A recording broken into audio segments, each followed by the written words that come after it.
you move up in leadership, people pay more attention to words and intention, and then they're interpreting it through their lens.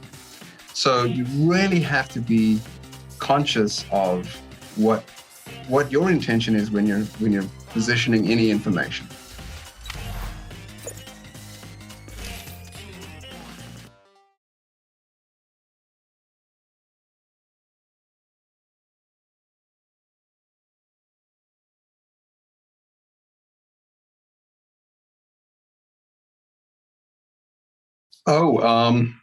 Commodore 64. My parents I was in South Africa, obviously not from Iowa, but grew up in South Africa, and my parents, my father's British, so he went back to England on a journey and visited his family and brought back a Commodore 64 and a bunch of books and some games. Won't lie, the gaming was part of it, and I picked up some BASIC, and I really enjoyed the concept of actually creating something. Not having to have all these materials and special skills and engineering and so forth, but it was really rudimentary. And then just gaming, I just loved the creativity and the problem solving, especially the RPG games, the role-playing games, and just really understanding the nuances of it. So it really awakened something in me, and then got to, my father bought a 286 for his company, and he was a civil and structural engineer. And so he had his own company, and he bought one. I bought a computer and put it on the desk and started to work on that, and just absolutely loved it, and decided, well, I can't afford one. So what odd jobs can I do to buy all the components and actually build one much cheaper? Maybe a 386 at that time, good old AMD processor, and started to build the hardware and just loved it. I mean, back then it was DOS and the auto exec bat and config.sys, configuring that for gaming. It caught fire. And then networking, good old NetWare, IPX, SPX, getting those protocols to work together so we could game, and grew up really enjoying that. And then got through high school, and went into teaching. I did a math and computer science combo, and I thought, okay, I'm going to be probably a comp sci teacher. So I finished that degree and taught high school, and I just it didn't resonate. I mean, it was teaching others how to use technology, but these kids at 16, 17 were just smoking me, building out code, good old Borland back then, and some of the Visual Basic, and it was just astounding. And it was a lot of hard work, not a lot of good pay, and I felt like, it's hard when you want to grow and you're supposed to be the person that knows all the answers. And what do you know at 23 when you've graduated, right? So I decided, I'd like to really reach out and get into technology. So I called IBM out of the blue, IBM South Africa, and said, I'm a teacher. I love comp sci. Here's my grades. I got 110% of my final comp sci projects, assignments, and that's because they had two options and I did them both. I loved it so much. I built a DBase database and something else. I can't remember what that was, but they recruited me, and they took myself and 12 other individuals and put us on a university campus. And this was, it's in 1994. So we'd had the end of apartheid in 1990. So 93 is where I started teaching. By 94, I'm like, I'm done. I went to IBM, and they had a hybrid white and black group of guys, 12. There was one lady that joined us as well. And for 3 months, we were on a university campus, and they flew in all the latest and greatest technologists from the States, and we soaked up all this information. It was incredible. We did all the tests back then. It was Windows NT 3.5, if I remember correctly, the NetWare tech, the OS to Warp technologies, and that was just such a big infusion of tech, and it caught fire. I absolutely loved it. So I spent 3 years, when was that, 95? 3 years at IBM, and just worked my way up the ranks. Worked a lot with the team at Boca Raton.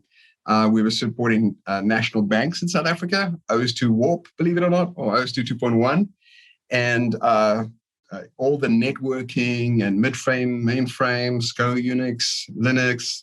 Linux was still busy spinning up back then, but really just soaked it up and enjoyed it, and then kind of hit a ceiling. Like I worked again my way up to the top, and I'm like, okay, where's the next adventure?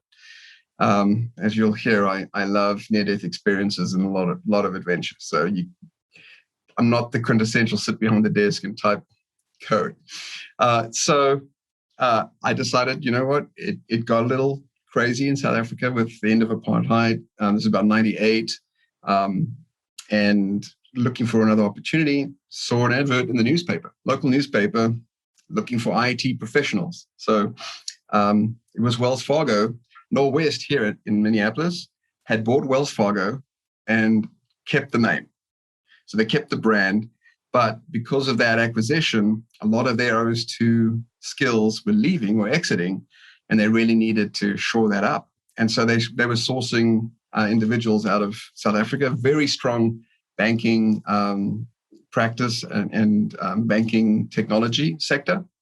So it's funny, my wife, I came home from work, like, oh, I'm kind of bored. My wife's like, somebody called you from America about this application that you're interested in. And she said, I considered not telling you, but, I can't keep any secrets. And I called them. They flew out. There was about 15, 20 folks interviewing for these positions. There was a handful of them. And 3 weeks later, they called me up and said, hey, would you like to come to the States, work at Wells? And they said, it's Minneapolis or North Carolina. And I said, Minneapolis. That's the decision-making in the moment. And so that we were away. Lots of paperwork, sold everything, moved in with my wife's parents, and then we waited for that. It wasn't a green card then, it was just the visa, that work visa, because you had to qualify for the H-1B, which is what the professionals use today, right, to come in. So we were waiting for this H-1B to come through. Another hair-raising story. In the morning, I get a phone call, probably about 6 a.m., and it's the recruiter here saying, I need you to go with your passport and your wife, go to the U.S. Embassy in Johannesburg. As soon as you can, they open at 8 a.m., and they're going to give you your visa, and tonight at 10 p.m., you're climbing on a plane. So went to the embassy, got the visas and the passport, came back, packed up, climbed on a plane, came to Minneapolis on the 21st of October, 1998. And just got really embedded again with technology. It was the corporate land and desktop retail side of Wells Fargo. And just incredible, the scale, the access to technology that was so limited in South Africa. And really got into transitioning from OS2 Warp to the Windows XP and Windows 2000 server. And was really instrumental in architecting the workstation image that would connect to the mainframe, download all the particular informations for a branch, and then we could do a conversion overnight. And it was like a military operation. We had 1,200 branches, 35,000 workstations, and we worked with OEM vendors to image these boxes and get them to staging areas. And then we'd have a team pick them up and go to the branch at 8 p.m. They'd walk in, tear down the old OS2 tech, put in the new Windows tech, turn the machines on. They download the config for that branch. And 8 a.m. the next morning, they open the doors and they're running a totally different operating system. It was incredible. Yes, yeah, big transition for Wells, and from there I moved into institutional trust, which is more kind of the wholesale is in banking language. You've got retail, which is consumers and business, and then you've got wholesale, which is corporations. And institutional trust and custody were like glorified accountants. There's money movement and trades happening between big organizations. And that function was making sure there was positions, the accounting was up to par, the regulations, et cetera, et cetera. And so I went in there and really started their first .NET implementation. And working with the corporate LAN and desktop, there was a lot of interactions with developers. We had to get this workstation image compatible with the tech that the developers were working with. So I wasn't writing app code at that point, but I was making sure that that code was running on the machines. I'd also write DLLs for their new Windows tech to interface correctly. And it was, well, with the OS2 I'd say heritage technology that still needed to exist. And so when I transitioned to ITS, the Institutional Trust Services, I took that experience in there and we did .NET development, supported the developers. I got into development and we created a first web page on Wells Fargo's corporate electronic office. And there was this big portal that Wells Corporate was running, and Institutional Trust was just one small spoke in that big wheel. And we published our first technology into that ecosystem and just led the charge, had consultants, upskilled the local teams, and it was really fantastic. And I'd learned how to interact and find the particular individuals that knew how to get things done faster than anybody else. And we were able to put technology together faster than they'd ever done it before. And then the team was really surprised and felt like, wait a minute, we can do these things. We can actually build our own technology, and we can start to dabble in creating those digital assets, if you will. So that was institutional trust. Sure.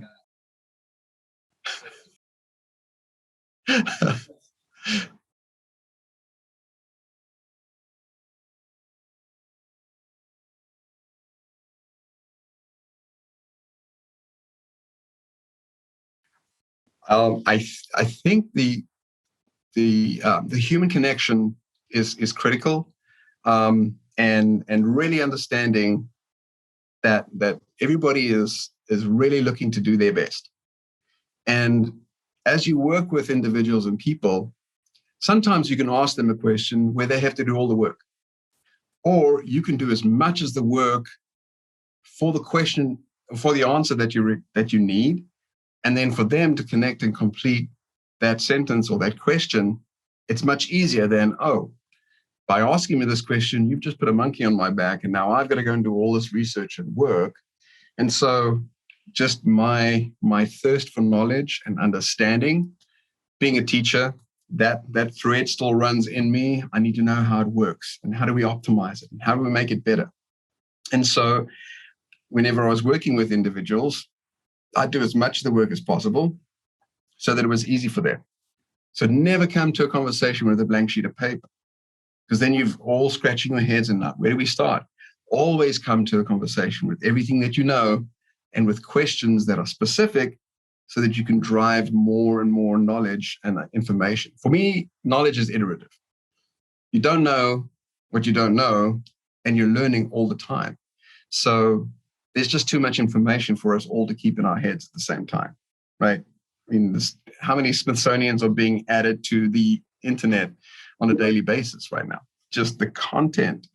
But if you can start to look for those principles and threads that when you encounter a situation, you can pull up your Rolodex or your reference capabilities and then find the right information, it much better helps you to move quickly. So I was broad and deep. I think my brain works in both ways. I'm a musician, but I'm a mathematician. but they're related. There's this concept of improvisation, but then you need structure to be able to improvise. You can't just be floating all over the place. And I think the principle's true even in technology and process. You need some structure. You need something that's going to hold the idea.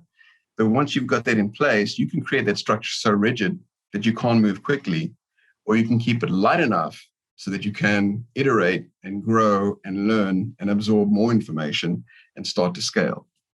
And it's a fine balance because you have different skills. You have the pioneers or the explorers.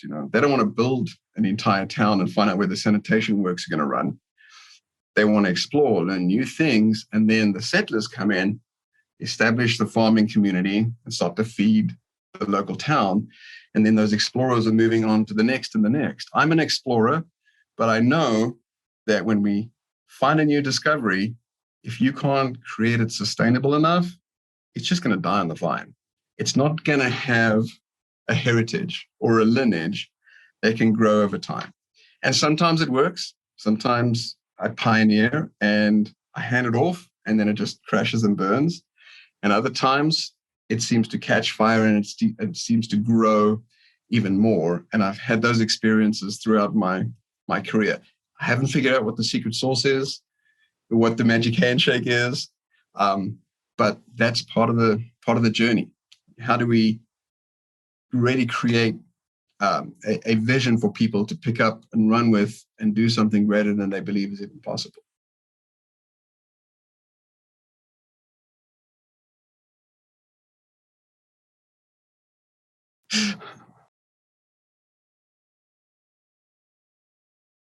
Mm-hmm.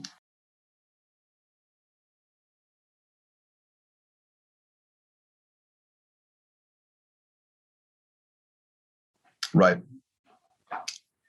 Right. Yeah.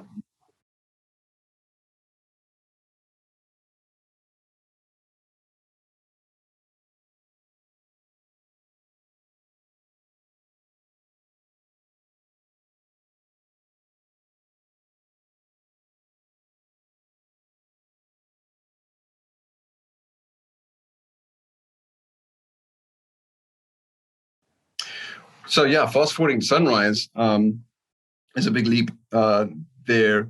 The culture at Sunrise is very interesting. Why don't I back up and tell you about the story of about getting to Sunrise, because it'll give you the context. So at Wells Fargo, 2008, the financial system really melted down. It was pretty brutal. A lot of pressure on our business partners, on our staff. Vacations canceled. It was really, really, really onerous. I was working a lot, and I hit a wall, and I quit my job, and we sold everything, and we moved to Kenya, and we drilled wells and built schools for a remote tribe called the Pokot. So I went from one extreme, financial services, and the most advanced, I'd say, civilization on earth, to I need this human touch, because it became, in that meltdown, it became all about credit default swaps and everything that was ethereal. You couldn't put your hand on it. It wasn't something that was substantive and real, but people were suffering. People were losing their 401ks. They were losing so much, and I felt like this is all about greed. I've got to get out of financial services. I'm done. So sold everything, moved to Kenya, ran for 2 years, built schools, drilled wells, took my kids, 3 kids with me. Pretty brutal for them because they'd grown up in America. But it was awesome. Yeah. And they still thank me for restaurant food now, because for 2 years they didn't have it. So if you ever need your children to thank you. So went to Kenya, and all these benevolent humanitarian funds their funds dried up because of the 2008 downturn, right?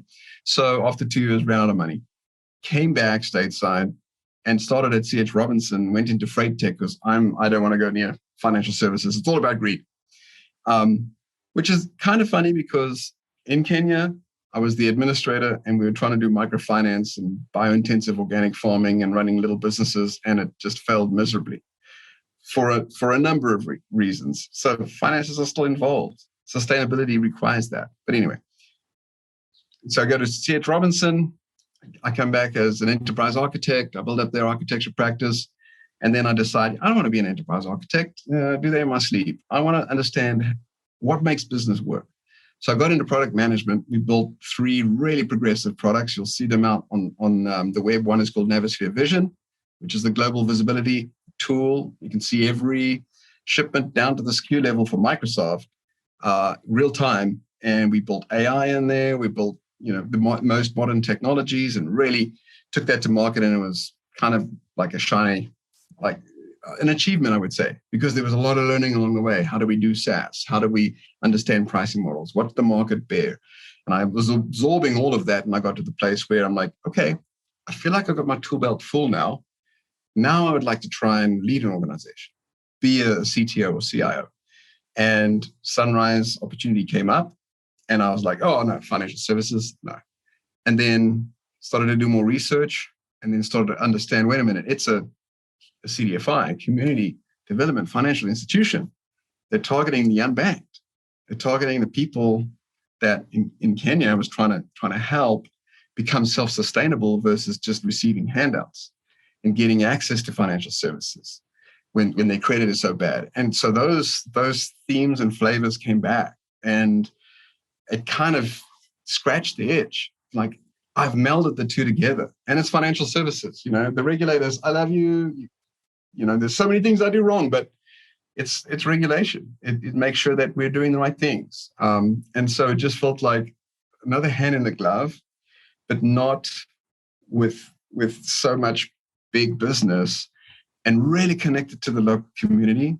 And that started to started another journey for me. So coming into Sunrise, it really is community-focused, B Corporation certified, the Global Alliance of Banking on Values membership. Like, banking on values, what does that mean? Like, values-based business. It was a mind fry, because when you're in a Fortune 500 company, it's all about shareholders and how do you maximize shareholder value. And then you come to Sunrise or B Corp or this community corporation, and it's not about maximum profit. It's about how do we make housing affordable? Why don't we buy or actually construct a set of housing where we can control the rent at 4% increase per year versus 13% for all the other properties around? And nobody can afford that. Nobody on minimum wage or even greater than that can afford, nobody gets a 13% raise, not in America. So it started that, really got me excited and interested in it. And coming to Sunrise, it's a community bank. And the challenge that we have with that is, well, what's the technology brand? Because you're a community bank and you have 4 branches in the Twin Cities, and it's all about serving the local community. But we're using our charter as a force multiplier, because we've got a national charter and we've got this really progressive fintech business that's starting to come of age and starting to hit a tipping point that's going to scale. And that is giving the unbanked, the mission aligned is what we call it, people, fintechs that are targeting these low to moderate income individuals. We're giving them our services. We're regulated for it. So it's our services, our bank accounts, our loans, our compliance capabilities. We're packaging it so we can get to those unbanked nationally. So that is where we're starting to see that technology now, flywheel, is starting to really tick up, and it's becoming a scale point for our business. Now, looking at a community bank, you're like, wait a minute, you have a local presence, and then you're making loans to small businesses, but Sunrise is much, much larger than that. And we punch way above our weight. For PPP, for instance, we came in the top 10. And what we did, we came in the top 10 in the state, up against Wells Fargo and US Bank and all the big players.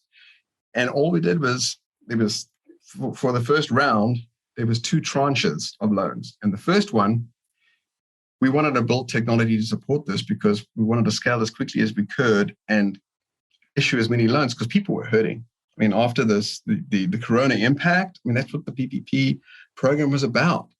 And the emails we were getting of people that were so desperate for these loans was just, I mean, my hair standing up right now. It's just gut wrenching. And knowing that helping to serve those people and keeping their business alive after 40 years, they're not big multinationals. They're living almost hand to mouth with a very small margin, and they're trying to put their kids through school. And just this pandemic really impacted them. So the first part of round one, the money ran out in 2 weeks. And we took that time to learn what the program was asking for, because we already had intel that another round's coming. It's not enough. And so we shopped around, looked at all these different providers and technology providers that were touting, we've got a PPP loan capability. And the problem with that was, the program was evolving real time. So can you imagine a Microsoft or an Oracle building technology for everybody being able to nimbly change their requirements or their capabilities real time to align with the government program? It's like nothing I've ever built. No technology is built I've ever built where the requirements are migrating and evolving real time, and there's punitive outcomes if you don't get it right.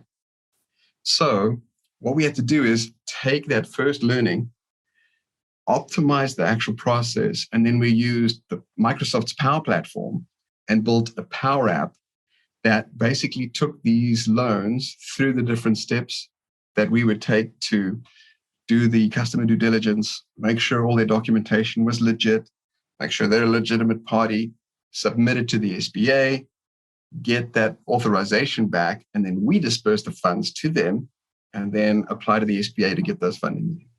So the first round, we maxed out at 80 loans a day, and we had like 70 people working on this. So when I said, hey, why don't we use technology and try and get to 200? Oh my God, everybody was like, oh, are you crazy? That's like double what we're doing today. We built that Power App in about 8 days. And the way we built this was step one, get the information in from the borrowers. Step two, review that information. Step three, make sure that the information's real, that you have a driver's license or you have the respective information. The next step is, what do they qualify for based on this information? And then, submit it to the SBA. So we built the first step in 8 days. From the time we picked up tools till the time we got that second tranche of the first round went live, 8 days. And we hit that. When they went live, we turned on our tech, and we worked with a startup to ingest the information and take these crazy PDFs that was, it's like Greek. If you get it wrong, you invalidate your whole application. So we worked with this startup called Anvil, and basically they have a workflow. You make it pretty. You describe the information you need.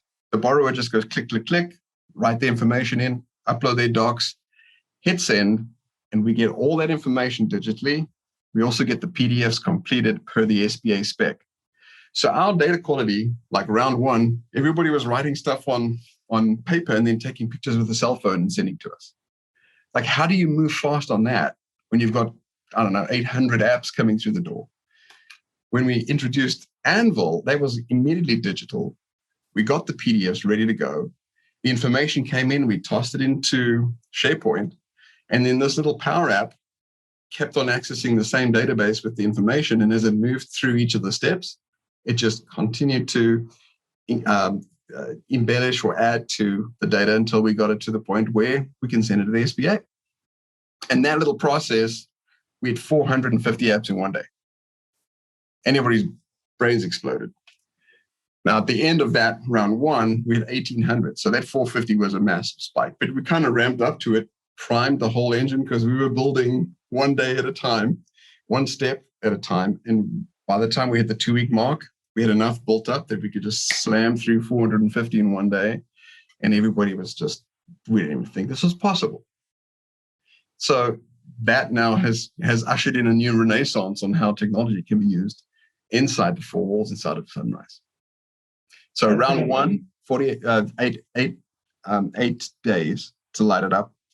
Round two, which was announced on the 26th of December, thank you very much, Happy New Year, 48 hours, we stood that tech up because we built all this capabilities and we kept flexibility in mind. And that allowed us to quickly tweak it, set it up, and in 48 hours, we were good to go. And we read, the reason it took that long is there was an API platform that we used with the latest round. And again, really helpful. The first round, 26,000 FTEs. That's the total sum of the FTEs that were accounted for in that program that we were able to fund. And we're wrapping up the round two right now. We ended up with 4,500, somewhere around 4,400 apps for round two. And average loan was 50K, and there was 75% of them were 50K and lower loans. Round one was 1,800. So we won from round one, 1,800, 4,400 loans, same timeline, and hitting that amount of people. So we're wrapping up the final numbers on the FTEs. I can get that to you.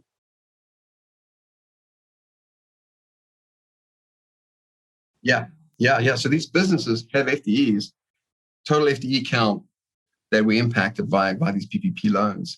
And I mean, it's just amazing how everybody banded together, people working long hours through the night. And you're in the Teams world, you're in the online remote world. There are no boundaries. You just work around the clock, and then the next thing you know, it's the next morning. And we're driven by this mission of helping these small mom and pop shops and businesses to stay afloat, to get access to those funds.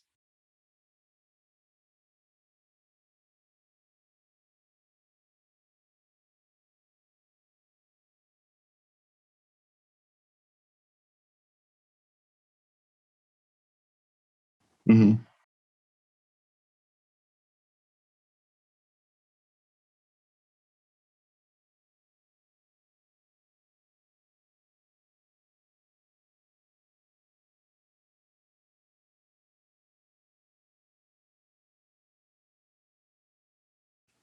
Yeah, I think it's a combination. I don't know the full extent of every scenario, but I think there's the credit score, understanding that every action has a consequence. So people that have left the financial services just because they haven't been trained on financial wellness, like, how do I use a credit card?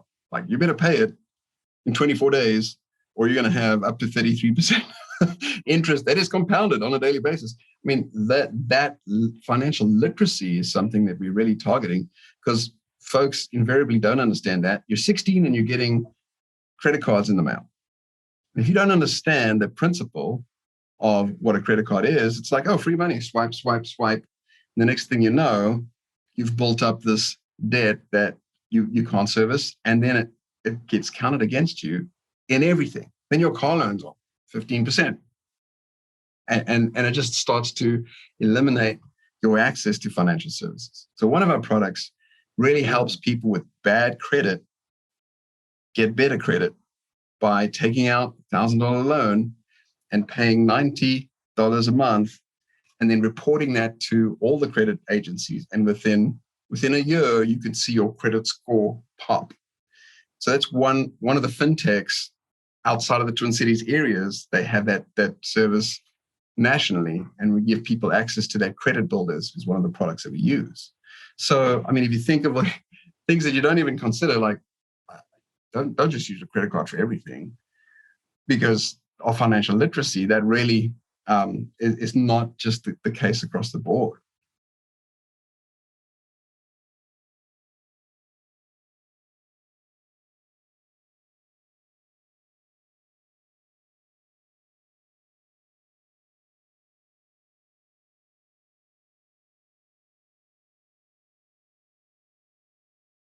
Right. Mm, mm.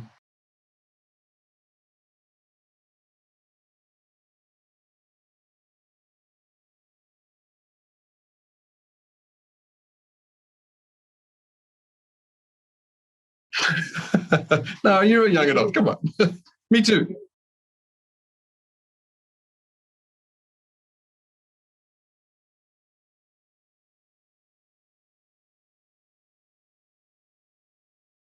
Exactly. Right. Yeah. Yeah.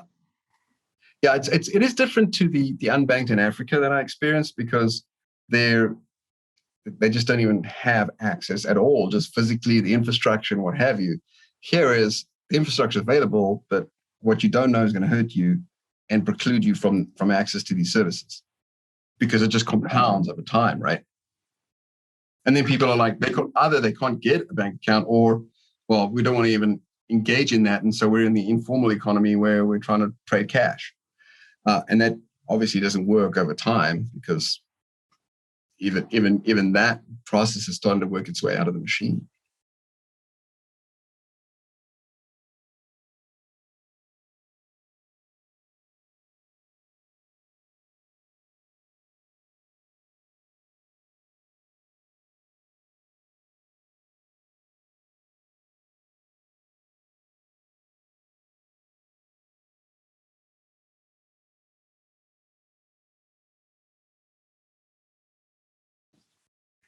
Yeah, and I think that's part of the sense of the Sunrise. Back to your comment, like what's the culture like at Sunrise Banks? You know, the values based is so important. I'm 18 months in, and I'm still rewiring my brain to this value based banking because it really is a shift. And even the values of our employees, their attitudes, their behaviors, like woohoo, step up big time, bigger than us, and identify our blind spots. And we have these values that we're commonly rallying around and actually incentivizing and really performance managing to a certain extent to say, here's good feedback for you. And every hire that we make sure that our HR team actually screens to make sure that from a community and from a culture perspective, that's really going to be a good fit because Sunrise is great. It's entrepreneurial. There's a lot of let's say fluidity is a good is a good word. It's not a big established Wells Fargo with tons of process that you all have to follow. Now, you still need process. You still need due diligence. So that's there, but priorities are shifting a lot. There's a lot of ambiguity. So you've got to be a self-starter. If you're looking for a well-paved highway with check marks and toll roads, that's not Sunrise. But we're moving quickly, moving light, and we're making a real big difference.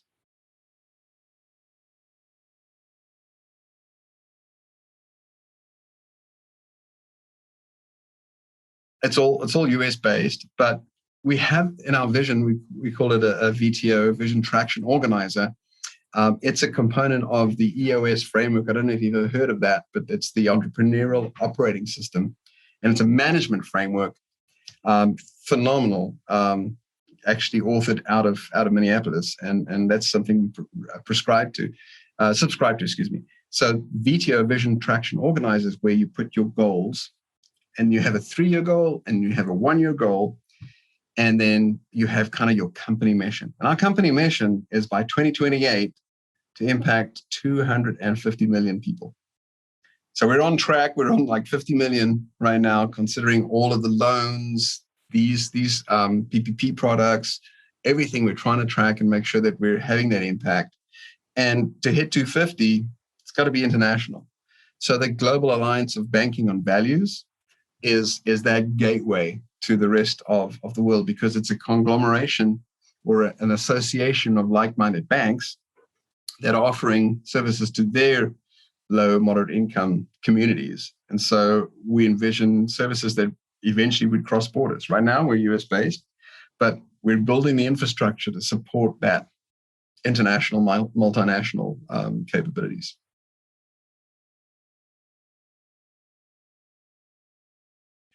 I think we're excited about the international's there, don't get me wrong, but just creating our own capability that can scale to support the local fintech marketplace, it's on fire.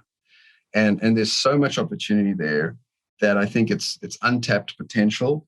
And especially in the wake of this pandemic, you hear all the massive economic recovery, but then you hear lots of inflation. And in the midst of that, the low to moderate income families are really impacted the most. And so I think more than ever, that targeted financial services to them is going to be critical. And I think that the fintech revolution is understanding that too, and trying to get those financial services out in the marketplace.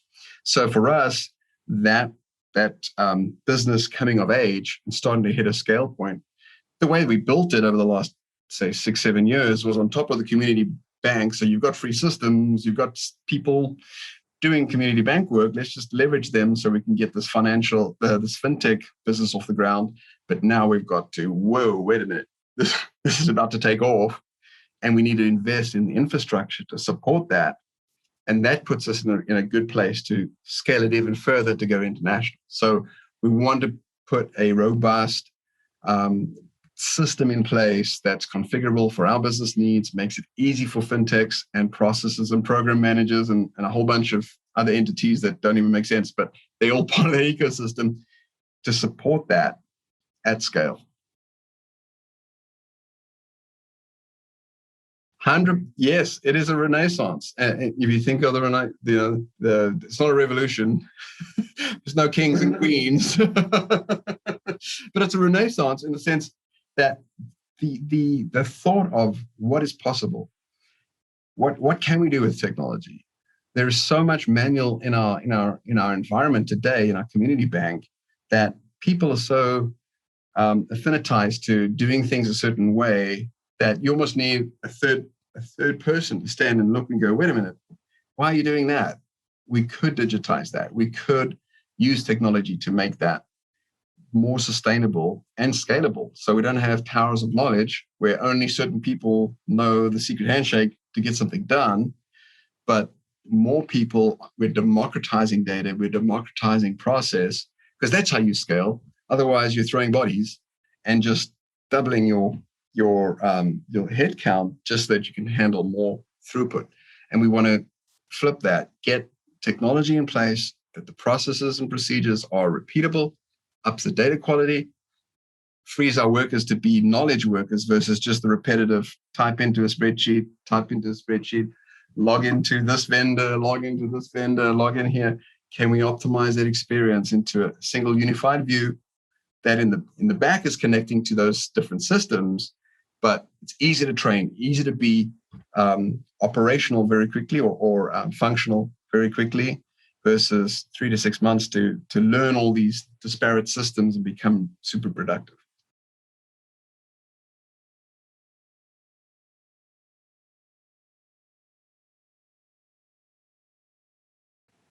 Oh yeah, and you're living the dream. I'm living the dream. It's not easy, it's painful, but it's worth it. It has an end in sight. You can see the transformation. You can see people believing that they can do greater than what they've done before, and they're moving past their limits and then starting to take themselves further. Just the folks that we have in our organization today are growing in leaps and bounds, and we're adding additional with that experience, so we can. I tell everybody, you got to be a vampire. You got to suck knowledge. We've got to become a learning organization. You've got to be a knowledge vampire. So if we have to get consultants in or somebody with knowledge in the door that's not going to be living here long term, you want to draw all that information out of information out of them, so we can really start to level up and systematize that. Because if one person learns it all and then they win the lottery, then we lose that again. So if we can get that, level up the organizational understanding and knowledge seeking, and it's exciting. I just love learning. I love information, but it's got to be meaningful. It's not, hey, let's draw a nice big picture out there, but can we turn that into something of value that touches and impacts somebody's life?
That's the challenge. I think it's this brand awareness. Firstly, community bank being tech progressive and tech forward. That's a foreign concept. Um, and secondly, what is the impact of that technology to the actual local community? I think that social awareness is just so ripe right now for people looking for opportunities that can make a difference. The why, the Simon Sinek's of the world. And so I think it's exposure. We're struggling to hire top talent because Sunrise Banks, okay, community bank. Next. But we're saying here is an opportunity that you can take your knowledge and experience and impact low to moderate income individuals at scale. And we want to build it using the latest, because the good news is we don't have this big boatload of tech debt that we have to figure out a way to kill off. There is a mainframe, don't get me wrong. There is other technologies in play, but there's not this big development asset, digital asset that's aging, that you're going, oh my goodness, how am I going to get rid of Silverlight? How am I going to get rid of VB.net? How am I going to get rid of WCF and SOAP and old web services? So we're at a point where we can leap straight into Azure and start with Azure DevOps, pipelining, and start with that development from the get-go. So trying to get people to understand that's where we are, that's the hard part of hiring and attracting talent to Sunrise.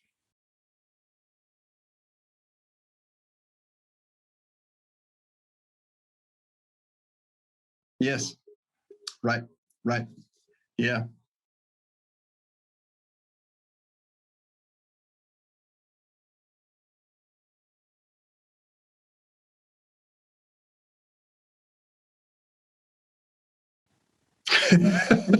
Yes.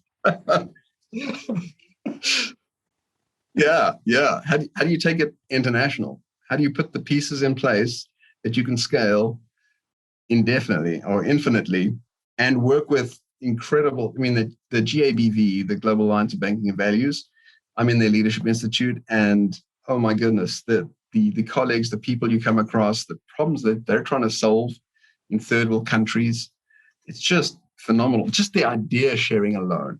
Forget technology and putting it in the hands of somebody, but just the experience. Or have you thought about this? Have you considered this? That in and of itself, that information exchange is priceless.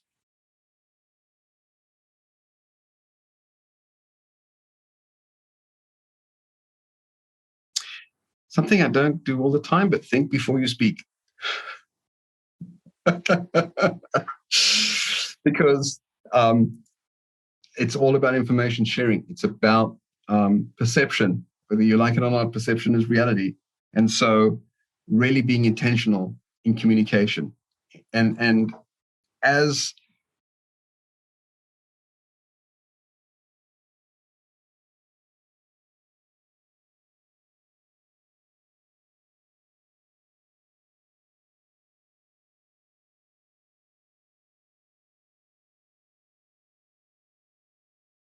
and that could be to a business oversetting expectations, getting too excited and getting them excited, and they're going, great, what are you going to build for me next month? And then it turns into, well, what have you done for me lately? So even in that example, like transparency, communication, but think before you speak. Have a game plan, and not that you're diabolically trying to control the outcome, but every person you're engaging with is a consumer or a customer of information, of intention, of vision. And depending on how you come across, that could have unintended consequences. Have you ever spoken to somebody that has a lot of power and you vent and then they release the bazooka and you go, oh crap, I shouldn't have said that, right? I've done that a couple of times.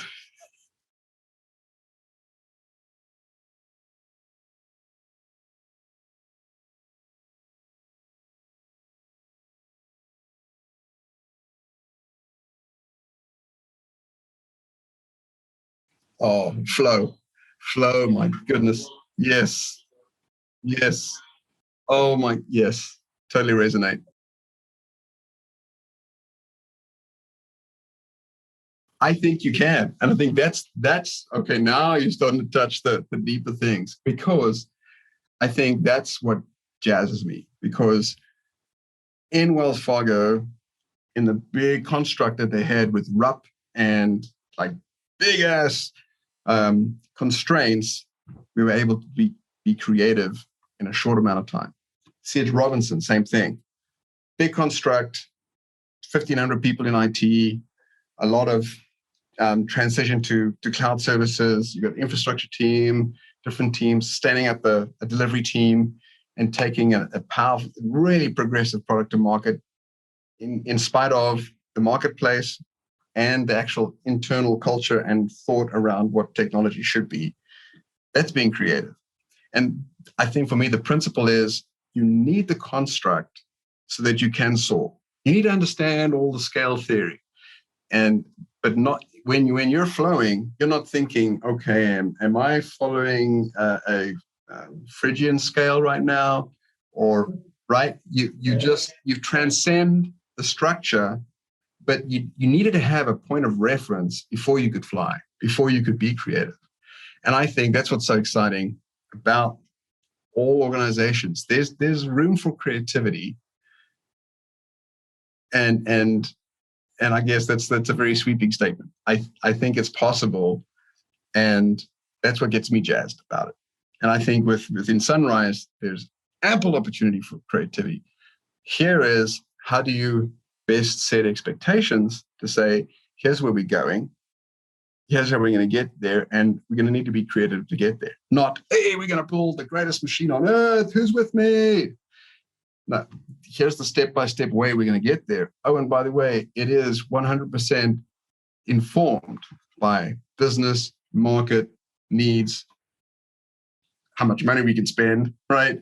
And then success. And get that feedback loop, rolling, and the flywheel starts to spin, and then you can do great things.